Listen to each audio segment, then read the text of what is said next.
BTS के members काफी पहले ही मिलिट्री सर्विस स्टार्ट कर चुके हैं, जैसे कि जिन, जे होप और शुगा भी चले गए थे और अब फाइनली बचे हुए 4 मेंबर्स भी जा रहे हैं। लेकिन आर्मीज के आपको पता है कि रिसेंटली कोरियन मीडिया ने जिन और जे होप की मिलिट्री डिस्चार्ज डेट अनाउंस कर दी है और फाइनली हमें पता चल चुका है कि हमारे जिन और जे होप यानी हमारे मून और सन हमारे पास वापस कब आने वाले हैं। और अगर ये गुड न्यूज़ सुनने के लिए आप बेताब हो तो फटाफट से चैनल को सब्सक्राइब कर दो और बेल आइकन भी प्रेस कर दो।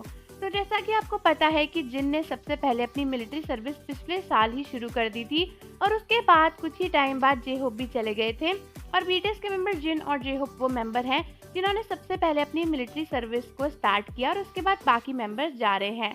दोनों ही बीटीएस के मेंबर्स मिलिट्री बेस में काफ़ी अच्छा परफॉर्म कर रहे हैं और उनका प्रमोशन भी हो चुका है और अब न्यूज़ आई थी कि बाकी 2 मेंबर्स भी उनको ज्वाइन करने वाले हैं और बाकी बीटीएस के मेंबर्स भी मिलिट्री में जाने वाले हैं।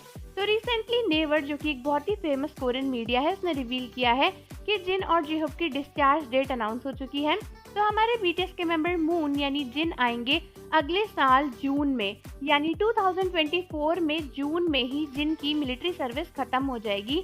मतलब बहुत ही कम महीने रह गए हैं। जिन जब हमसे दूर हैं उसके बाद वो हमारे पास होंगे। और उसके बाद एक और खुशखबरी ये है कि जे होप की मिलिट्री सर्विस अगले साल अक्टूबर में खत्म हो जाएगी, यानी अगले साल के एंड तक बीटीएस के 2 मेंबर्स हमारे साथ वापस होंगे। तो कुछ ही महीने का फासला है आर्मीज जो हमें बीटीएस के हर मेंबर के बिना काटना पड़ेगा। हालांकि जब तक के बीटीएस के 7 मेंबर्स हमारे साथ नहीं होते उनकी कमी तो खलेगी ही, लेकिन फिलहाल जिन और जे होप तो अगले साल के एंड तक हमारे पास वापस आ ही जाएंगे।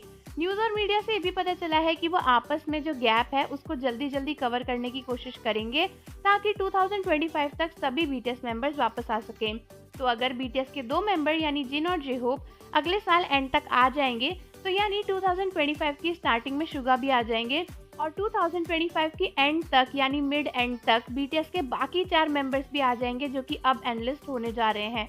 तो जितनी भी पॉसिबिलिटीज़ हैं वो इसी चीज़ की है कि 2025 के एंड में सभी बीटीएस के मेंबर्स हमारे पास वापस होंगे। खुश होने की बात यह है कि अगले साल एंड में ही बीटीएस के 2 मेंबर्स हमारे साथ वापस आ जाएंगे, यानी कुछ ही महीने ऐसे होंगे जब कोई भी बीटीएस मेंबर्स हमारे साथ नहीं होगा। तो आर्मीज ये न्यूज़ सुनकर काफ़ी खुश हैं और बहुत से आर्मीज बहुत ही ज़्यादा अच्छा फील कर रही हैं कि कुछ ही महीनों बाद हमारे जिन वापस आ जाएंगे, क्योंकि इतने दिनों से हम जिनके फ़नी व्लॉग्स, फूड व्लॉग्स, कोई भी चीज़ें नहीं देख पाए हैं।